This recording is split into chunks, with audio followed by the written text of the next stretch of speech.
Let me start your introduction again, Amy. Presenting the school-wide composting workshop today is Amy Donovan, and Amy is the program director at Franklin County Solid Waste Management District in Greenfield, Massachusetts. The Solid Waste District manages programs for 21 member towns, including 17 transfer stations and 25 public schools. 14 transfer stations in Franklin County offer free drop-off organic programs for residents, and the majority of schools within the solid waste district divert food waste from the trash.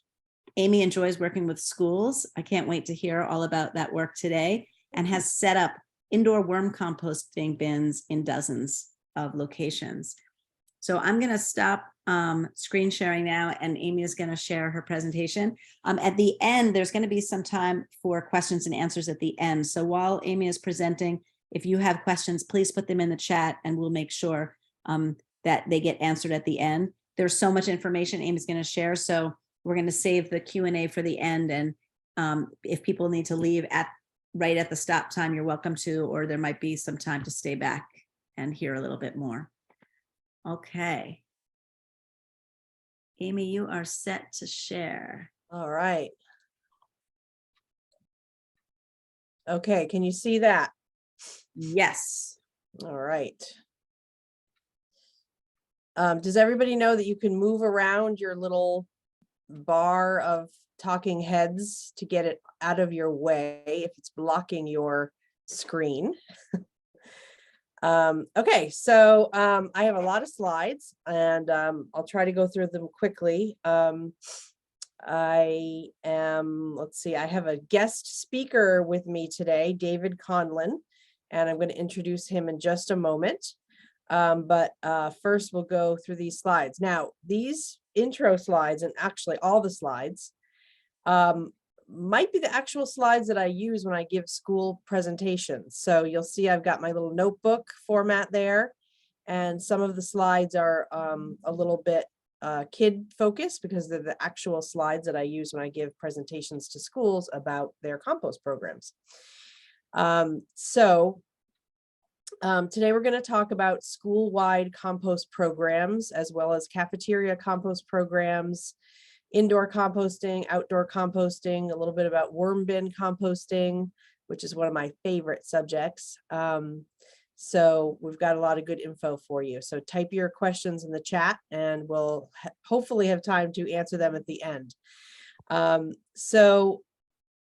The pictures here, this is an actual slide that with the pictures that I would use for a school presentation, showing a yellow compost barrel that goes out to a dedicated compost dumpster. It's a 2 cubic yard dumpster that's serviced weekly by Triple T Trucking in the middle there.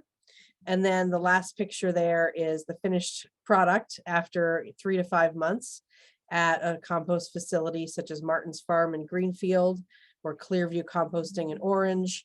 The finished compost is dark, rich, crumbly, nutrient-rich soil. I also have a picture on the front page here of the school that David is going to be talking about, which is Buckland Shelburne Elementary School. And this is one of the many hallway compost stations that David has set up and that are in use today as we speak. So where am I going here? Okay, so a little bit about me and my organization. So I'm with Franklin County Solid Waste Management District. We're in the northwestern corner of the state of Massachusetts, and Franklin County is a pretty big county, but also pretty rural. And so before the pandemic, we had 33 out of 35 public schools in the county that were diverting food waste from the trash, most of them in a very major way, the grand majority. And some of those schools were doing, are still doing, giving food waste to a pig farmer, about 8 of them. And then the remainder, about 25 public schools, were composting before the pandemic. The pandemic obviously interrupted everything to do with schools, and some of the schools had stopped composting during the pandemic. And the schools around this region were mostly hybrid or completely remote.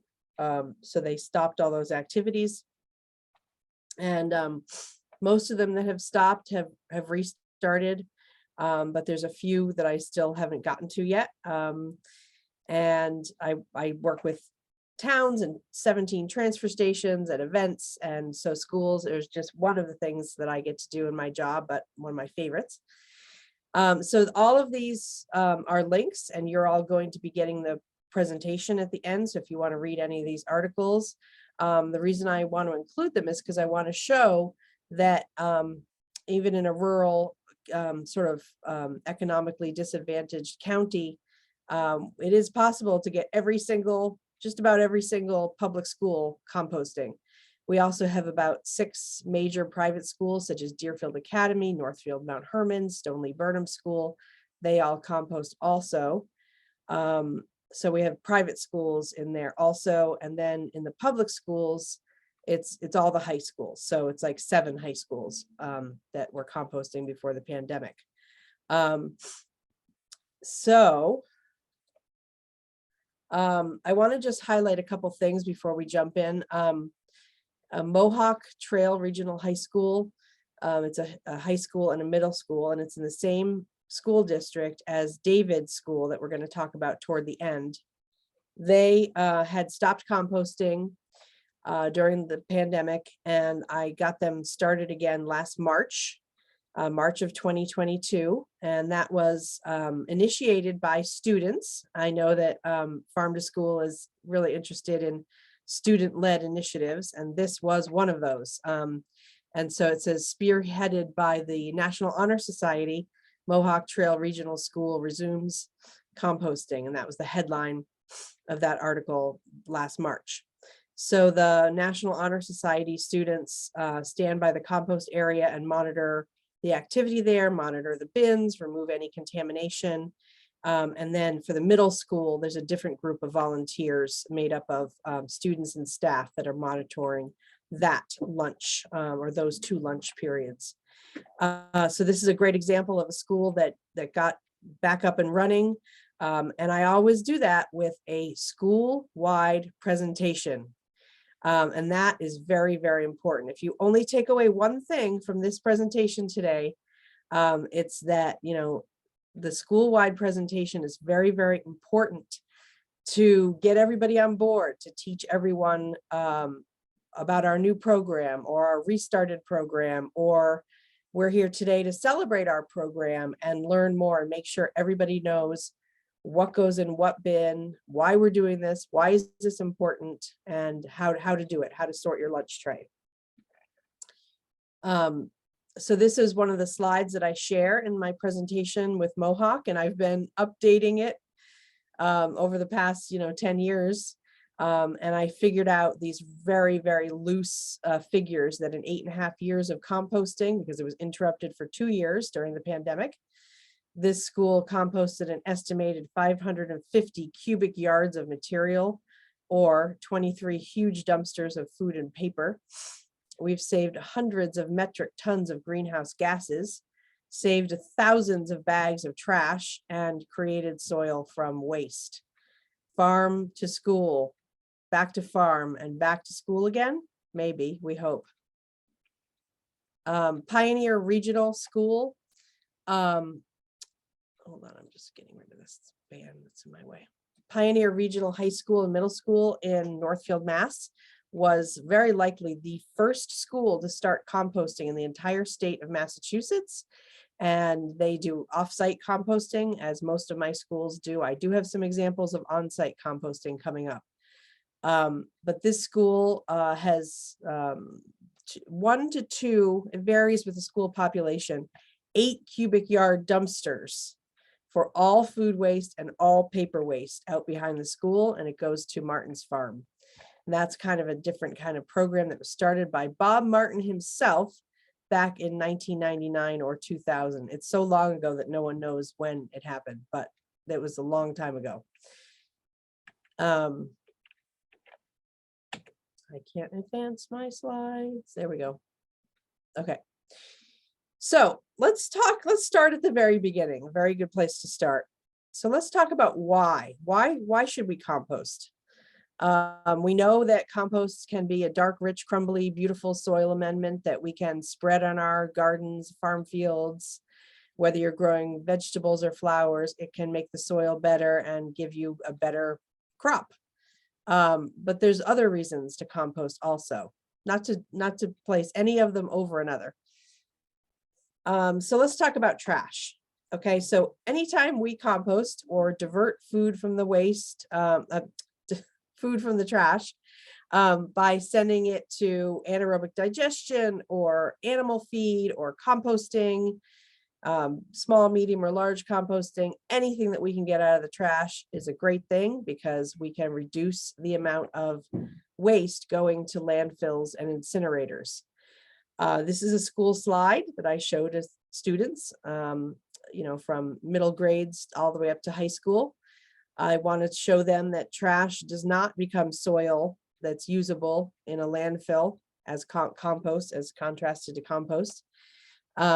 It's very expensive to manage landfills and incinerators. It's very expensive to collect and transport trash. And so that's why many towns and municipalities in the state have pay-as-you-throw trash systems where the resident has to pay per trash bag or per barrel or per year for trash because it is very expensive to manage. The incinerators that burn municipal solid waste in the state of Massachusetts are running at capacity, meaning they are contracted out to the municipalities that have contracted with them, and they are full. So you can't really add much more to what we're already sending to those incinerators. And the two incinerators in Western Mass closed last year, and we are now sending our trash from Western Mass to South Carolina. I'm waiting for a gasp here. No, which is 900 miles away. So we need to reduce trash in whatever way we can, and schools are a great place to start because anybody who has spent any time in schools or in cafeterias know that there's a lot of food waste in schools. So it's a great way to make a big difference. There's no landfills in Western Mass. There's only a few landfills left in the state of Massachusetts, and they are filling up, and there's only about 5 years left on those landfills. So what a lot of people don't know is that composting and recycling actually help slow or mitigate climate change. So for anybody who doesn't know, climate change is being caused by greenhouse gases in our atmosphere. There are 3 of 5 major greenhouse gases are carbon dioxide, methane, and nitrous oxide. We're most concerned today with methane. And so when organically based material, such as food and paper waste, decay in a landfill, methane is released. And methane is a greenhouse gas that is 25 times more effective at trapping heat in the atmosphere than the same amount of carbon dioxide. So if we can reduce food waste and paper waste going to landfills, we can make a really big, effective difference in the amount of landfill methane coming from landfills.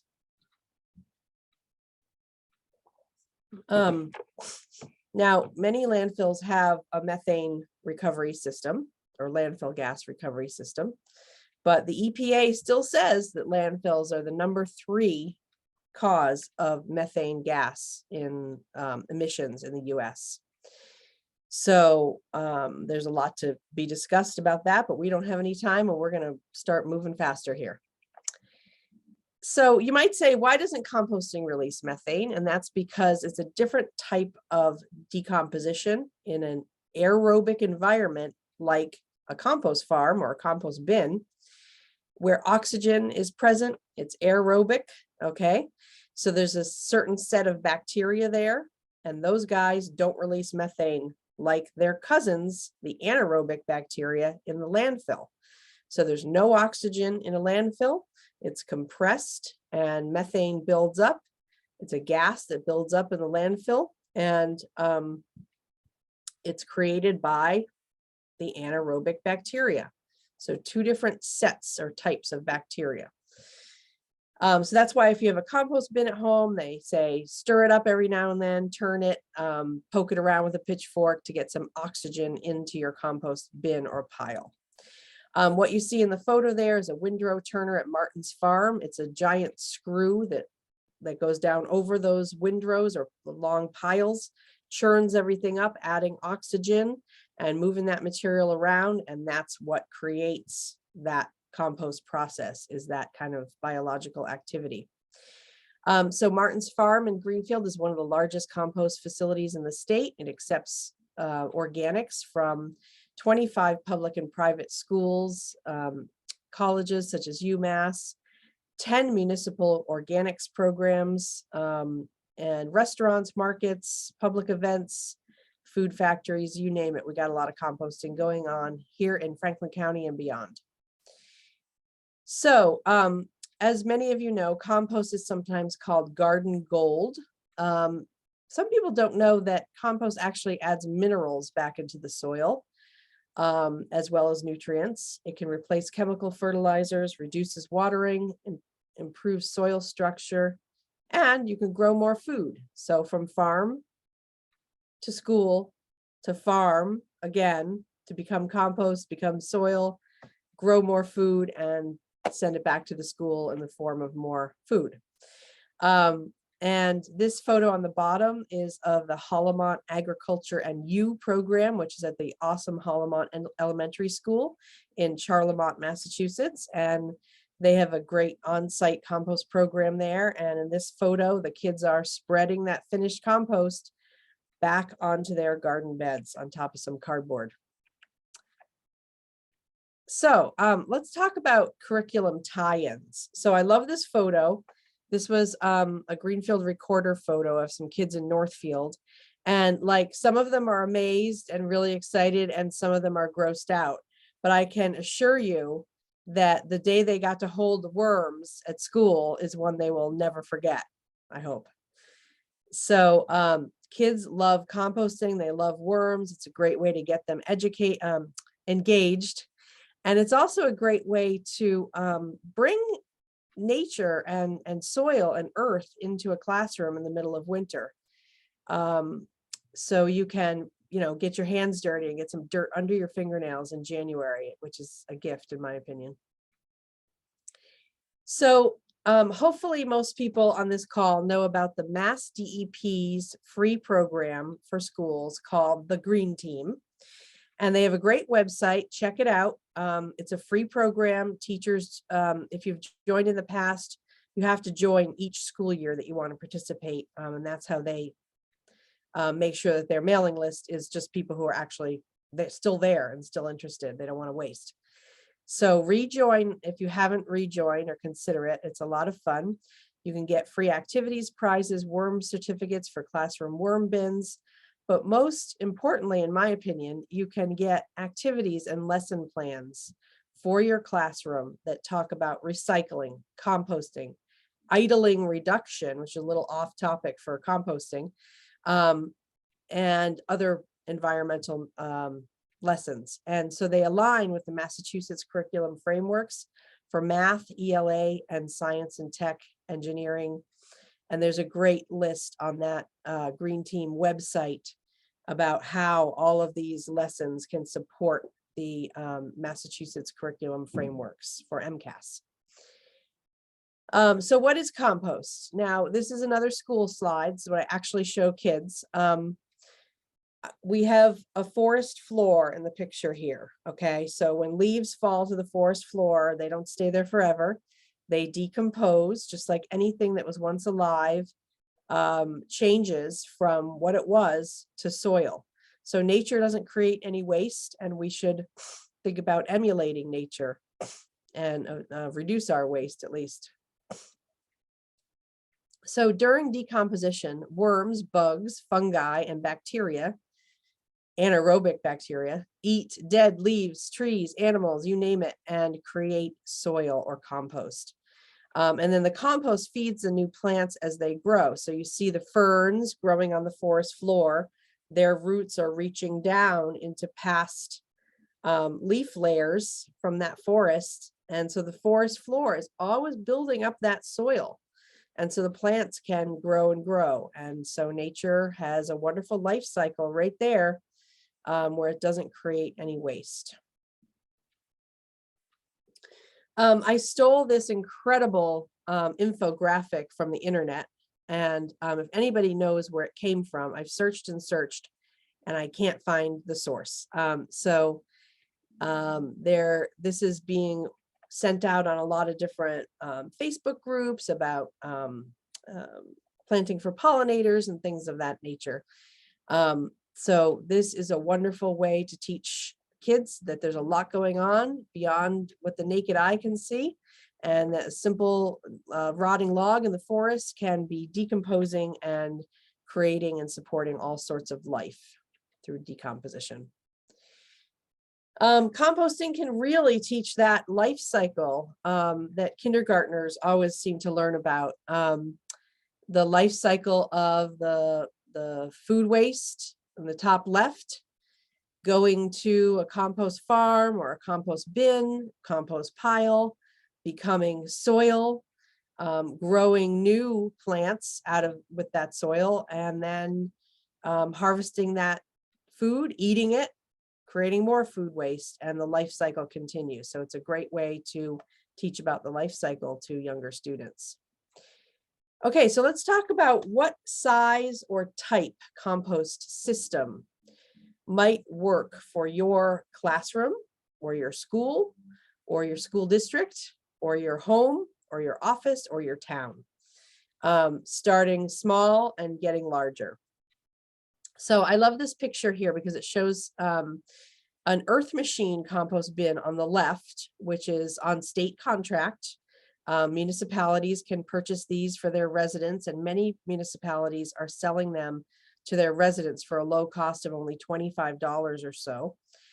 And that was already at the school. And then I came along and I installed the bin on the right, which is called the New Age Composter. And that's provided by Mass DEP's The Green Team. And that is free to teachers who sign up and request that equipment. And there's, benefits to each type of compost bin, but I don't really have time to go into that right now. We also see a green SureClose compost pail on the ground there.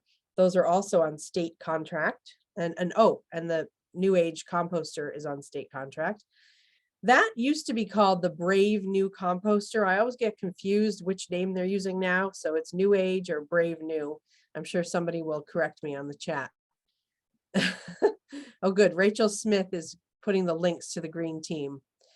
Okay, so that little compost pail is meant to collect food scraps in a kitchen or cafeteria or classroom, and then bring it out to the compost bin. Probably too small for a cafeteria, more like a classroom or home. And this is at Frontier High School in the Garden in Deerfield, Mass. So sometimes I say to people, are you going to do garden composting, or are you going to do off-site composting? Okay, because when you use the word garden, sometimes people get it like, oh, this is going to be in our garden. And it's a great place for garden waste. So that's why this is right next to the garden. And that school happens to have commercial composting. Okay, so I like to think about 3 sizes of composting. And as we go from small to large, the system can handle larger volumes of material, and the system can handle a wider range of material. Okay, so starting out with my favorite, worm bin composting, which is usually done indoors in New England because it gets so cold in the winter. This is a very small system. It uses red wiggler worms to decompose the waste, bedding, and raw fruits and vegetables only. That's about all you put in that. And you only put about a quart yogurt container of food waste into that bin per week, like 1 or 2. So small volumes. It's great for science experiments, labs, getting kids to get their hands dirty. You could talk about so many different things with a worm bin, and all of that is in the Green Team curriculum list, which is a great resource. So then as you go up to the next size composting, medium size, I call it, which is backyard composting or on-site composting. Now we can add a few different types of food like breads and grains, but we still don't want to put meat, bones, or dairy in that larger compost system because you're doing it yourself. It's not going to get very hot, and it's not going to be able to break down meat, bones, and dairy. It is very helpful to put yard waste and especially leaves into these on-site compost bins, whether they be at a home or a school, because you need carbon for that process. So we're going to talk a little bit more in detail now about these small and medium compost systems. Okay, so a worm bin. I made this cute little sign as part of a Mass DEP grant. So you see the funded by Mass DEP in the bottom. So this shows that we can do fruits, vegetables, but that's pretty much it. And we don't do meat, cheese, bread, crackers, or pineapple in a worm bin. Now, pineapple is a highly debated topic amongst the vermicompost community. But I'm going to hold true that if you put a lot of time and investment into this bin, you don't want to give it anything that could cause mass die-offs of the worms, like pineapple. Pineapple has an enzyme that it maybe for those of you who have had children or grandchildren, people always say, oh, don't give the baby too much pineapple because it will hurt his stomach, because a baby's sensitive stomach or a worm's fleshy skin could be partially digested or changed by the enzymes, and strong enzymes in pineapple. We also don't put salad dressing or oily foods into a worm bin. Now I said that a worm bin was small, right? Okay, but now I'm proving myself wrong. This is a 12-foot worm bin, and it is amazing. And this is only one half of it. This is this 1 6-foot portion, okay? And then there's another 6-foot portion next to it. This is at Pioneer Valley Regional School, and the science teacher maintains this and created it out of a like a garden, stand-up garden bed or portable garden bed or whatever you want to call it. Raised, it's beyond raised, it's on legs. But she used this and even used the top part to contain any fruit flies, and it works perfectly for this purpose.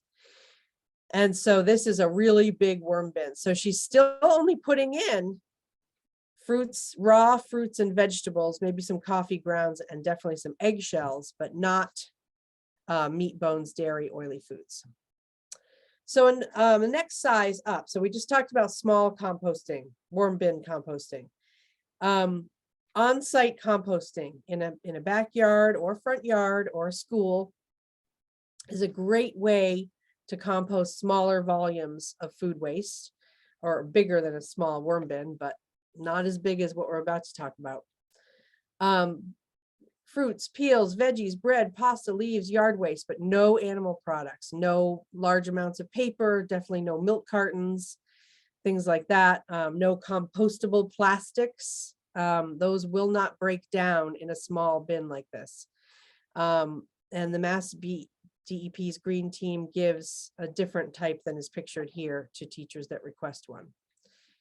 I love this graphic from Mass DEP for anybody that is doing on-site composting. This is a must-have.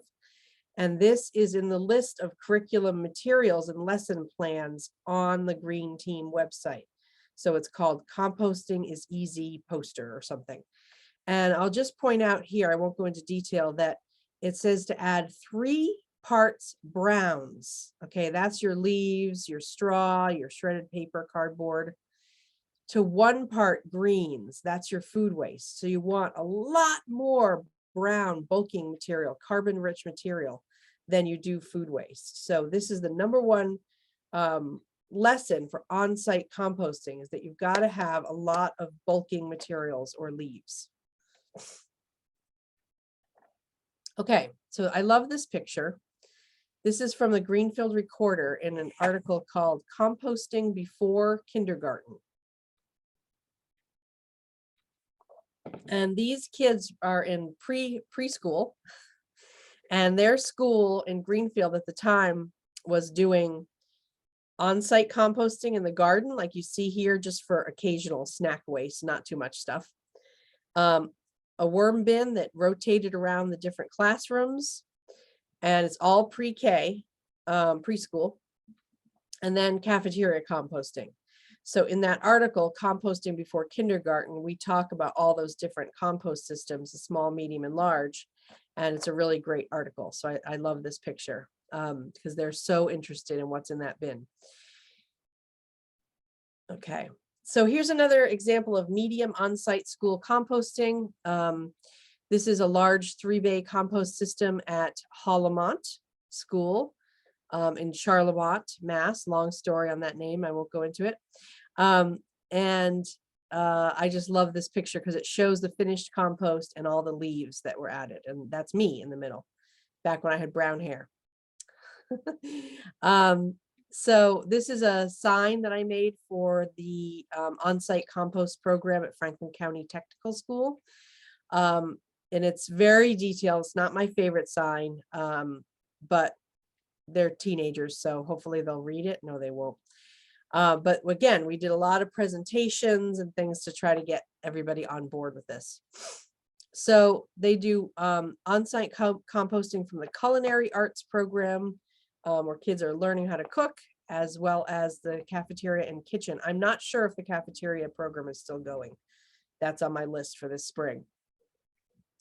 The material is composted on site by the landscape and horticulture students. And in this picture, they're raking the leaves from the fields around the schools to use them for compost. And the finished compost is used for the school's tree nursery. So I love this photo because they're not using leaf blowers. They're using rakes. Okay, so we talked about small composting. We talked about medium composting. Now let's talk about large scale composting. Commercial composting, sometimes called municipal composting or organics recycling, accepts all types of food, including meat, bones, cheese, and oily foods. Paper products such as napkins, paper towels, food boats, paper lunch trays. In my work with schools, I've been able to weigh the waste after lunch, like with the kids, which is a great exercise. There's math, there's reasoning, there's composting in that experience, and we always have a good time after lunch. And I have found that up to 93% of a school lunch, the waste, is compostable. And that's very, very, very high. So that means that if you had 100 pounds of waste, you only have 7 pounds of trash and the rest is compost. So wait a minute, what was I going to say about that? There was something else, but it's gone. Anyway, moving on. So this past November 1st, Mass DEP expanded their waste ban on food waste coming from commercial and institutional facilities. So if any facility, even a school, public school, makes more than half a ton of food waste a week, they have to divert it from the trash by either composting it, sending it for anaerobic digestion, reusing it, reducing it, or sending it for animal feed, but they can't put it in the trash. So if any school needs assistance with that, you can get free assistance from Recycling Works, and I've given their website, but I see now that that's a mistake. It's no longer www, but just type in Recycling Works MA and you'll get it. I love this picture of the windrows at Bear Path Farm because it shows the steam rising from the piles, and that picture was taken in the cooler months. So it shows that there's a lot of heat in those piles. So this slide shows that windrow turner at Martin's Farm that I mentioned earlier in the down position, and they're also spraying water there to keep it moist, which is another thing that compost bins and piles need. And it shows in the bottom left-hand corner here, this orange circle is a long 3-foot compost thermometer. And Adam Martin himself sunk that into the middle of one of these piles, and it went right up to 140 degrees. So showing that these piles are hot because of all that activity that's going on in them. It's made, that heat is made by the biological activities that are going on inside there. So that's what makes it possible for composting on this scale to accept any type of food waste. So I mentioned that we can capture and divert a lot of food waste in these programs, and that can also include paper waste like paper lunch trays. So this is at a school that was composting in this week that I measured. They compost 451 pounds of food and paper waste, and they had only 97 pounds of trash, and that's from the cafeteria and the kitchen. And that includes the lunch trays, the napkins, any other paper that was on the tray, and the milk cartons. Now I put milk cartons up back in this slide in parentheses because I know a lot of people don't agree with this, but yes, those schools, some of these schools compost their milk cartons because Martin's Farm is anxious to get as much fiber as they can. And as those of us in the recycling industry know, paper cartons have very high quality paper in them. So he's able to separate out any plastic that's in that milk carton at the end of the process. And he has a really good, ingenious method and machinery for screening his compost and getting out any impurities. And so that's how that heavy weight can be attained. It's not the milk. The milk is poured out. It's just the milk cartons, as well as all the food and paper and the and any compostable plastics that are used and any wood. Okay, so some logistics and examples. And I just realized something. I don't have time to go back, but if anybody has to leave early, please know, I'll go way back to the beginning. I forgot to cover this slide with the agenda for today. Duh. So the last bullet point there, resources. There's a newish group that was actually started about 4 years ago with a smaller group of people, but is recently opened up to the whole state. And it's called Green Sword, which is a statewide group working on school waste reduction. And there's 4 different categories. Composting is just one of them. The next meeting is on February 1st. And so if you want information on that, there's going to be a link at the end. But if anybody has to leave early, I just want to make sure that's a really important piece of information. I want you to join us. I haven't had time to work with this group as much as I would like during this post-pandemic time, which has been crazy. But I'm getting back to it. I'm getting back to my schools as opposed to how I used to be. I used to be in the schools all the time. I'm still in the schools, just not as much. Okay, so logistics and examples. So this is the inside of 2 different high school kitchens, or 2 different kitchens. On the left, we have a high school kitchen, and on the right, we have a smaller school kitchen. The high school kitchen has the same yellow bin that's in all the cafeterias in this school district. And each kitchen has like 2 compost barrels, and it's lined with a compostable bag. And I highly recommend that schools use a barrel on a rolling dolly, a wheeled dolly, and wheel that whole thing out to the compost dumpster or toter. Then gather up the compostable bag, and you're standing right between your 2 containers are right next to each other, and empty it that way. In other words, don't walk through a school building holding a compostable bag full of heavy food waste, because you will regret it. It could break. They're not as strong as plastic bags because they're made out of polylactic acid or corn.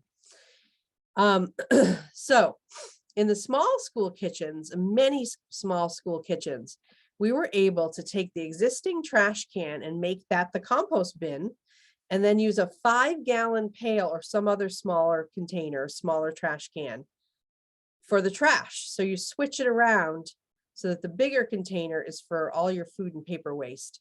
That particular small school kitchen was able to get their trash down from the kitchen to 1 pound every day. It's a very small school. They don't do tons of cooking. I'll give you that caveat, but still pretty impressive. So signage is super important. This is the signage that I created for previous school grant with a professional designer. And what I say to students as they're approaching the compost area is I say, compost, food, and paper, little plastic items in the trash. So compost, food, and paper is a phrase that I've said about 10,000 times in my life. Here's a little more detail on the compostable bags. They really have to be BPI certified. So BPI is the Biodegradable Products Institute, and they have a really extensive and up-to-date list on their website that lists all manner of compostable products, from straws to bags to plates and cups. And I highly recommend searching on there if you find a brand that you want to buy. See if it's really BPI certified. Okay, so David Conlin is with us. We're finally at your part, David. Thank you for your patience. So Buckland Shelburne Elementary School is one of the schools in my jurisdiction. And they had always composted a little bit on site, and they had a wonderful cafeteria manager who's just brilliant, who has a lot of animals. We are in a very rural area. And so she was always bringing food waste to her animals, which is a higher on the food waste hierarchy than, there it is, than composting. So it's better to feed animals than to send it straight to compost. But we were still losing a lot of food waste into the trash, and she wasn't feeding paper to her animals. So, so we started a compost program, kind of finally, in my mind, this August, September. And part of that, or the main driver of that, was David Conlin, who's about to speak. So David is a 6th grade teacher, and he's only been at Buckland Shelburne, which we call BSE, for what, 2 or 3 years, David? 4 years now. 4 years. Okay. So I'm so glad that he's there, because he was the one who, I emailed him the signs, and he made, however many classrooms there are, he made signs for all the classrooms and all the hallways, printed them in color, laminated them, and set this up as you see here. Got the barrels. Now, the barrels that I used in the previous photos that I showed you in the Greenfield schools and Deerfield School District are all yellow. David went with red. That's fine. It's just throughout the school-wide composting, the compost bin is always the same color in that school or that school district, what have you. So this is the cafeteria setup. So I always tell schools when they're first setting up a program to start with the trash, because I want kids to get their trash off the tray like a hot potato, so it doesn't end up in the compost. But the way this was set up, the trash is kind of last, which is pretty much working for us. David, do you have anything to add about this particular cafeteria slide? Sure. So as Amy said, our system here is just a little bit different, because our cafeteria manager is still taking lots of food home for her animals. So our red compost bin, you might be able to see the signs on it, but mostly the red bin for our cafeteria is milk cartons, orange juice cartons, napkins, like that sort of thing. So our commercial compost is mostly paper from our cafeteria, and the food is being sent to some very happy animals down the road from here. Right. And so, and at this school, they happen to, because of the way the food is separated for the animals, the kids dump the food into the sink here, which has a white strainer colander in it. And then the cafeteria manager is right there. She's taking whatever food she wants for her animals. If she doesn't want something, I assume it goes into the compost. And so they're able to do that really well. Now, There's food waste in the rest of the school too, because as we all know, kids eat all day long and they eat snacks.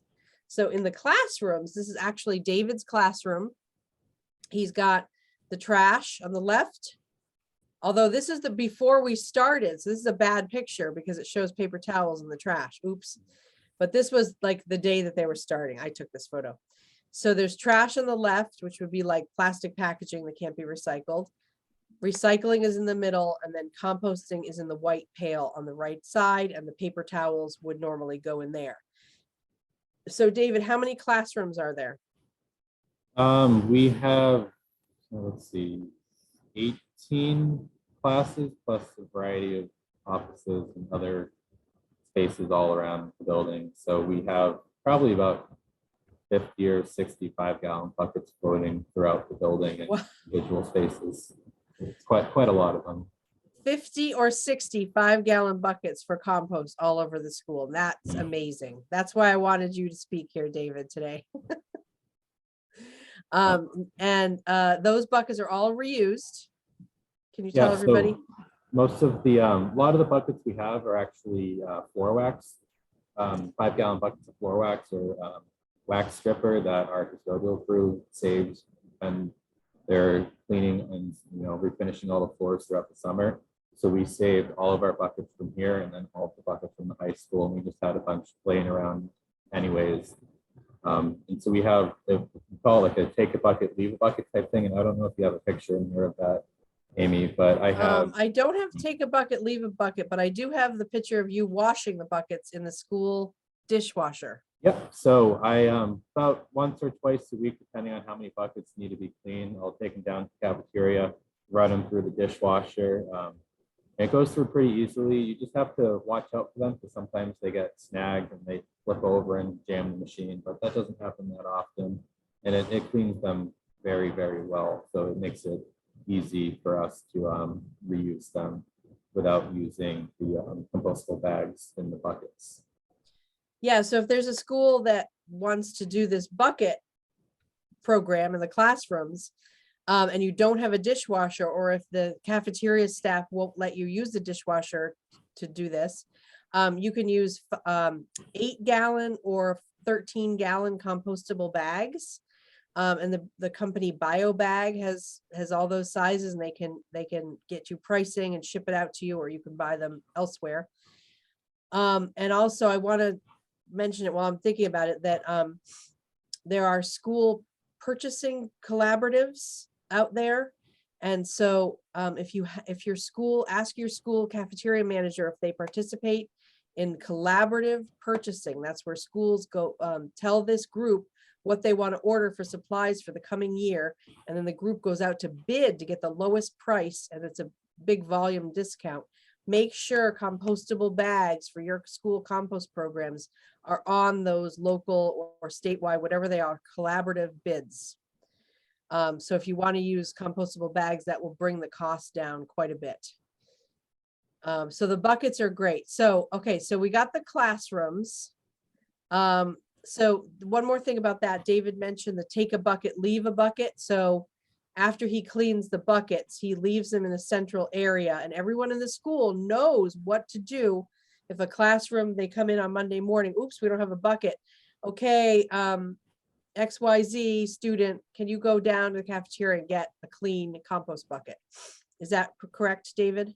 Yes. Yeah. Cool. Okay, so here's what some teachers will do on Friday on the way out, because the buckets are actually right next to the staff door. So they'll leave them in the dirty pile on the way out on Friday, and I usually clean them Friday, Saturday or whatnot. And they'll come in on Monday and they have a big pile of clean buckets. They just take one on the way down to their room in the morning. Great. So if you don't have a 6th grade teacher who comes in on the weekend to wash your buckets, which David's going to get some sort of award for this, mark my words. Then there are schools that have maybe a smaller pail, like the one I showed before in the garden, that they send through the dishwasher, but the cafeteria staff does it and does the take it or leave it pile. So, there's different ways you can do that. And you can also get students, older students involved in this. Okay, so these classroom pails aren't emptied by the custodial staff. They're emptied by the students. So the students they have a classroom job and they take all the waste receptacles, recycling, trash, and composting out to these centrally located hallway stations, and they dump them into these bins, and then the custodial staff has less work to do, right? That's a win-win. And they're lined, again, this was taken on the first day of school, but it hasn't even been used yet. And then the custodial staff takes these out to the appropriate dumpster. So it's cutting down the work for the custodial staff. They're not picking up 60 compost pails. They're only emptying, 5 or whatever of these stations that are throughout the hallways in the school.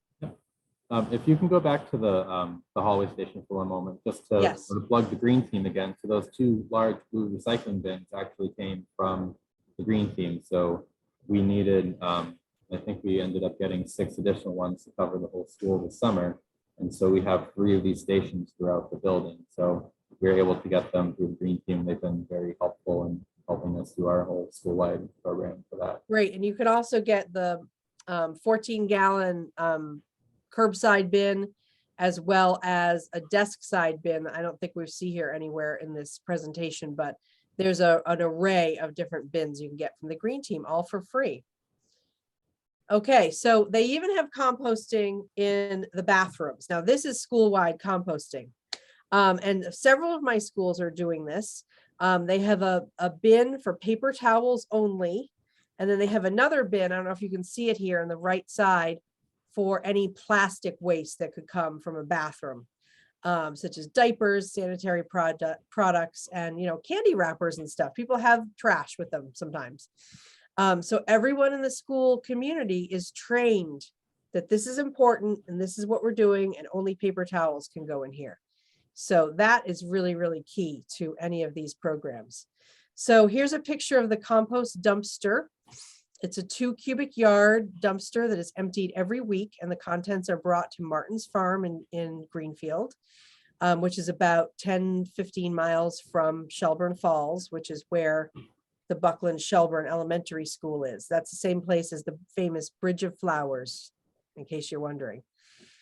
So this is Triple T Trucking's container. They service it for a low monthly fee. It's not too much. It's like $150 or something like that. Don't quote me on that. And their label says this container for food waste, paper, cardboard, organic waste, no plastic. I go a step further and I put my own sticker on that I'm using throughout all the schools and transfer stations that just says compost, food and paper, because people around here know what compost is. I have found that if you say food scraps, people don't understand that they shouldn't also put plastic in there, because they assume that it's something about rats or rodents or tamping down the smelly food waste. So I use that word a little bit incorrectly, compost. This is not compost yet, but it's going to be compost. So that's why I use that sticker. And some places keep these dumpsters locked. So David, can you tell us, I do have that email in case you don't have it in front of you, how much the school was able to reduce waste when you started this program just this past September? So just to give you an idea, so last year we actually had to end up getting a larger dumpster because our trash dumpster was completely overflowing. We had so much trash before we started composting. We actually ended up getting an 8 cubic yard dumpster, which that was still full. And now this year, that's only about half full. So we've reduced trash at least by half in our dumpster. And at the beginning of the year, we had a good problem to have where our compost dumpster was overflowing, which we didn't think was going to happen, but that was a really good problem to have. We've since sorted all that out, but it was just a lot of having those bags all throughout the building. It was mostly the bathroom, the paper towels. There was just so much paper towels was being diverted from the trash that we just had nowhere to put it all. So how did you solve that problem? Just compacting quite a bit, just pushing everything down in those bags as much as we could. That really helped us to solve that issue. Yeah, compacting those paper towels goes a long way. Okay, so we're almost done. It's getting close to the end time here. I want to make sure we have time for questions. but I just want to spin through these last 5 slides or so really quickly. These are the slides that I use to teach kids how to sort lunch waste in an all school presentation on either the first day of the program or as a refresher. I go back into these schools, as many as will have me, you know, annually, every other year, twice a year sometimes, and give a refresher presentation. And these are the actual school presentation slides. So I teach them how to sort their lunch waste. So one of the most important things is channeling and tunneling the kids in one direction, okay? You want to start with the trash, or if you're Buckland Shelburne, you can end with the trash if it works for you. And then go down the line so that the last thing you're doing is dumping all the food waste on the tray into the compost, because otherwise you're going to have kids going like this with spaghetti. And so you got to set it up so that they don't make a mess of themselves or the room. So the first thing I have kids do is, before they even get up from their seat, make a pile on their tray that's going to be their trash pile, circled in red here, that's going to go into the trash can first, like a hot potato. Everything else here that you see, fruit, paper, meat, the milk carton, and the tray, is going to go in the compost. So here I detail what the trash is, and it's all small plastic items that can't be recycled or composted. This trash sign was made for the Springfield MRF Advisory Board, on which I serve, and is available on springfieldmrf.org website. And I also teach kids, if you have food that's inside of a container or a bag, open up that package, dump the food on your tray, and add that plastic package to your trash pile. Okay, so that you're trying to get all just food in one place and plastic in the other. So this step is in a different place in various schools, but a very important step is recycling. And clean aluminum foil is recyclable. I don't have time to talk about recycling, but I will mention that.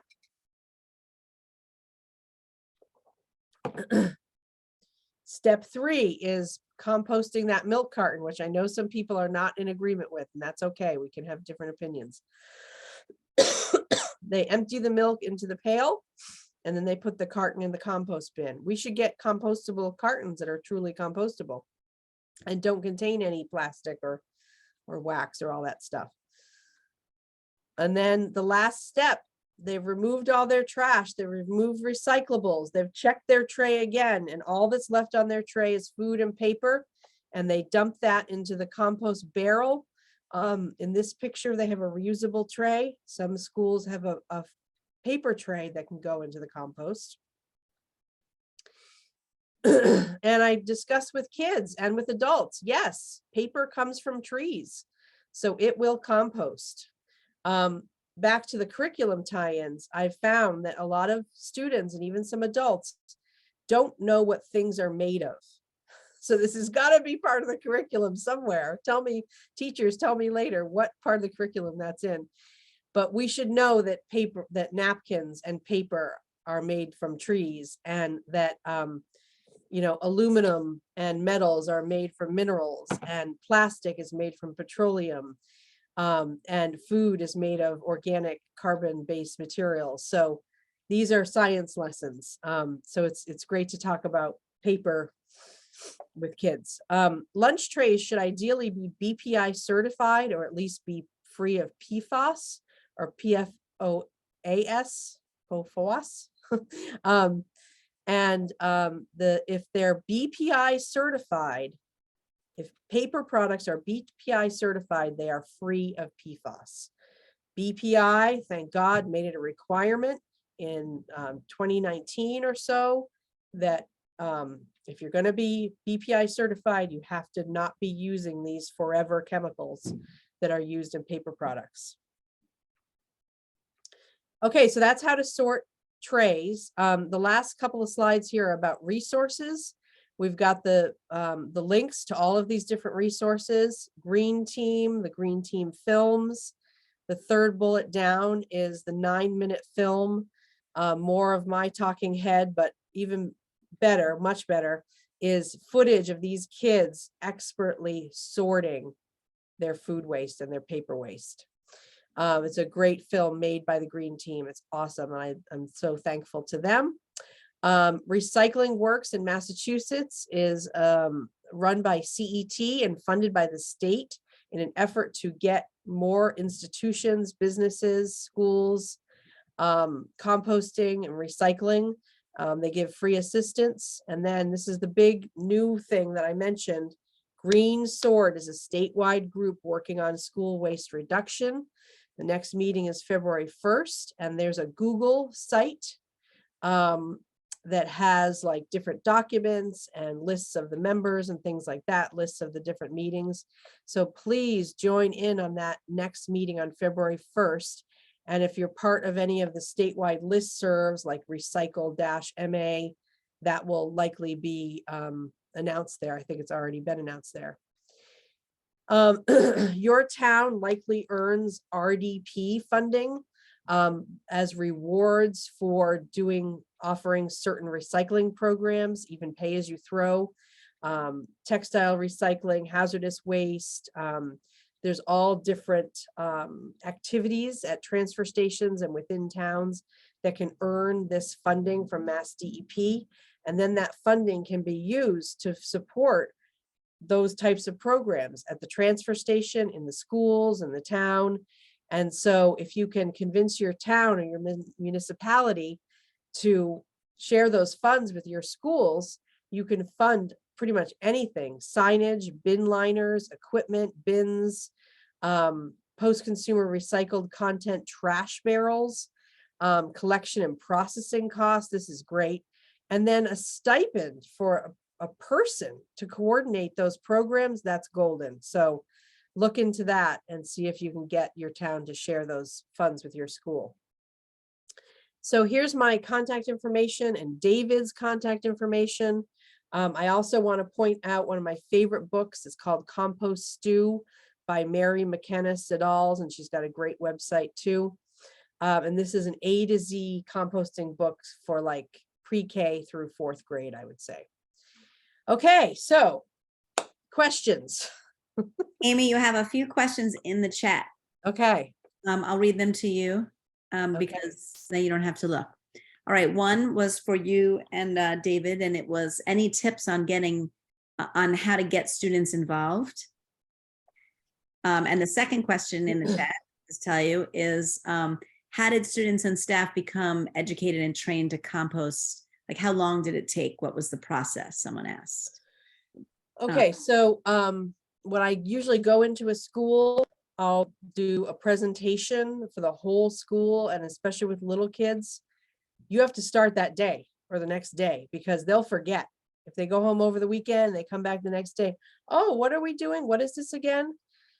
So if they're going to start composting on a Tuesday at lunch, then on Tuesday morning, I do my presentation. Then on Tuesday at lunch, they go in, everything's all set up. I work with the school and staff to do that. And then I'm there at the lunch. And after each group that goes through and is eating their lunch, as everyone is seated in their seats, eating their lunch, I will have the staff help me get everybody's attention, and I'll do a little, hey, remember me from this morning? Here we are, we're doing this. These are little kids, right? And this is what we're going to do, and this is how to do it. And these are the materials on your tray right now. This is going to be your trash pile. So I go through that with each lunch group for like between one day. If I'm busy or something, I'll just do one day, and then the school staff will fill in the next day. Or with some schools, I've been there for a week or two. Or I do that and then I come back a few months later and I do it all again in the lunch, not the big presentation, but in the lunchroom. So it, I tell them about it and then I make them do it right away. And so they're doing it from the first day. And that's because I'm there like with gloves on, like literally helping them for the first few days. So it takes a couple of weeks for everybody to really get it. But at Buckland Shelburne, when I started them on the first day of school, which I don't always do because I'm not really available at that time of year, I start compost programs mostly from November through April. On that first day of school, some of the kids eat outside. And so the next day when I came back to do it again, I found my way out to the outside area and they had it all down. I came up and the kids were just doing it. So because the presentation teaches them, why are we doing this? Why is this important? What are we composting and how to do it? They hit the ground running. And the other thing is I don't make it like an optional thing, like it's not some bucket in the corner that you're putting our apple cores in, where everyone goes through the line and we funnel them through a thin line so that they have to go to each barrel. Now, of course, some kids are going to do it wrong or throw everything away, but it's about the majority doing it right. Okay, so the other question was, how do you get kids involved? Some kids absolutely love this and they'll come right up to me or their teachers and say, can I help? Other times we have kids that are, like at one school, there were 4th grade ambassadors that helped the custodian with all kinds of things after lunch. I was like, great, let's get them to help. And they did. In some lunches, each lunch period will have 2 helpers of that day that will go up and help any other little kids or any other kids that need help. And then there's also classes like Mrs. Barisano's class is the green team class for our school. So they, these older kids will come down and help the younger kids. Like they'll take time away from their learning and the teacher will send them down and they'll help the younger kids. So there's all kinds of different ways to get kids involved. And I'm sure that some of my colleagues in the eastern part of the state who have larger schools like Hingham had a great program, and there's details about this on the Green Team site under the composting section. Amy, could you speak a little bit to high school students? You've been talking a lot about elementary. Someone has a question on encouraging high school students to compost in a large cafeteria. Well, like I just said, everyone has to go through this sorting area. So the first thing I do is when I set up a school compost program in a high school cafeteria, which is a challenging environment, I take away all the trash cans. Okay.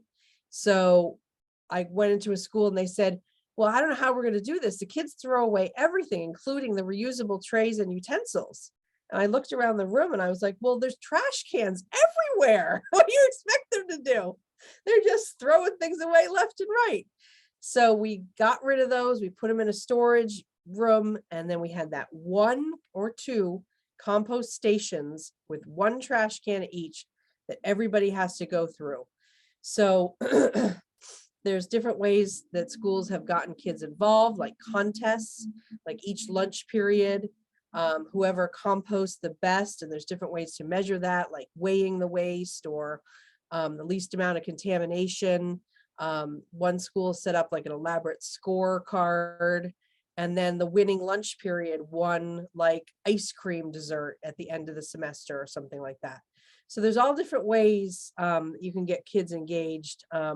But my most important way would be make them all go through a certain place, make sure there's no rogue trash cans, like even outside the cafeteria door, that they can just walk away and throw everything away. Did I answer that? Yes. Are there other questions? I see a good one here from Missy. David, how did you become the school compost champion, and do you get paid a stipend? Would that be great? Do any other teachers help you? Sure. So I can sort of give a overview of how the whole process started, because I think that will answer that. I wish I got paid a stipend. It would be good to ask and get that going. But the way that this actually started off with was a service learning project that my class last year, so now 7th graders, did, where we were trying to think of ways to reduce waste at our school. And so we started off with the school district's facilities manager. So she's the one that deals with the whole bunch of stuff, including trash and recycling dumpsters. And so she came in and spoke to us about, where our stuff goes and how much it costs. And we had a whole bunch of other activities that we did. Amy took us to our local transfer station, the Shelburne and Charlemont transfer station, gave us the grand tour showing where everything goes and why it's sorted how it is. We watched. That was the best day of my life, by the way. Oh, that was a fun trip. Yes. Just kidding. So there were some kids that were like, wait, we're taking a field trip to the dump. And it's like, we're not going to the dump, we're going to the transfer station. Very different. As Amy said several times during that trip. We watched a really great documentary called Microplastic Madness by Cafeteria Culture out of New York City. So that's a documentary that shows a group of 4th and 5th graders that were inspired to do a plastic-free lunch day. And it chronicles the whole process of that and all about microplastics. Had some other guest speakers, someone from the Deerfield River Watershed Association came in and talked to us. And so we had all these different things. And one of the projects that some of the students did was they wanted to think about composting. And so we did a whole bunch of research, went and talked to the principal about it, figuring out where we can get supplies and funding for it. There were other students that went out and taught other younger grades about recycling and did some sorting activities. It was a really great way to get all of the kids really invested, because we're really into recycling and composting out here in Western Mass, especially. It's done everywhere at transfer stations, restaurants right here in town compost. So it wasn't really hard to get our kids on board, because most of them were already doing it at home to start, which was great.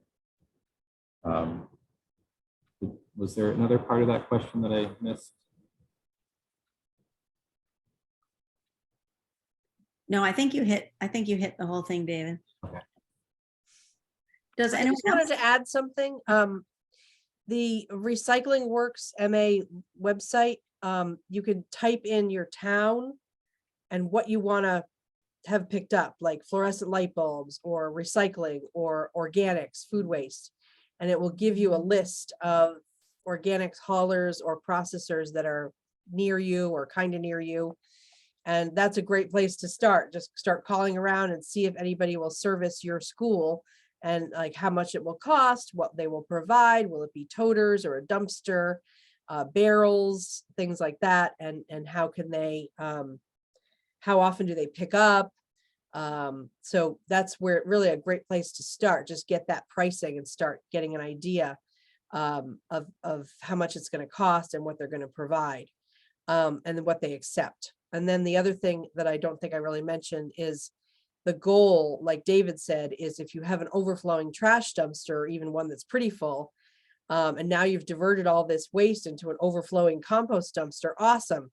Now let's look back at that trash dumpster, see if we can get a smaller dumpster or get it picked up less frequently. You could even put your trash dumpster on call. So if you have a really good custodian who can just watch the volume in that dumpster and get it hauled when it needs to get hauled, when it's full, as opposed to every week or every other week, you can save money there and then apply that to the compost hauling. And then the other thing I'd like to say about cost is that if you compost on site or have a worm bin and have all these smaller compost systems around, that would be free, right? So if you're concerned about cost, you could at least bring composting into your school building with a worm bin and with outdoor garden composting, and get everything for free pretty much from the green team.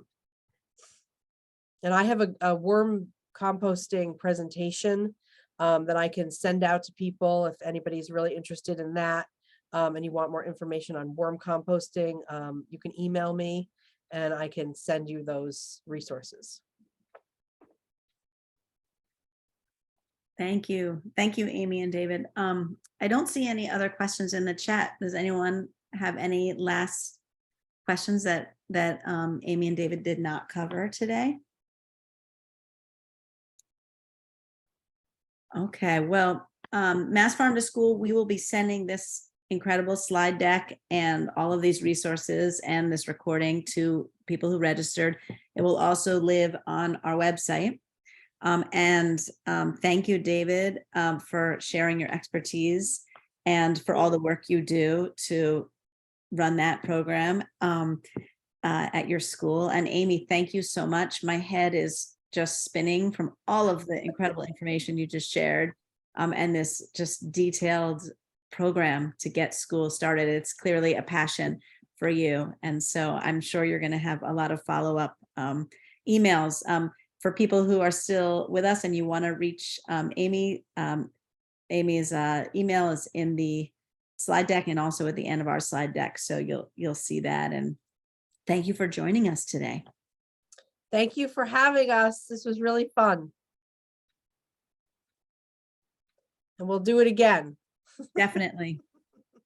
All the schools should be recycling, and maybe this this reduction of food waste law will help schools have to think about it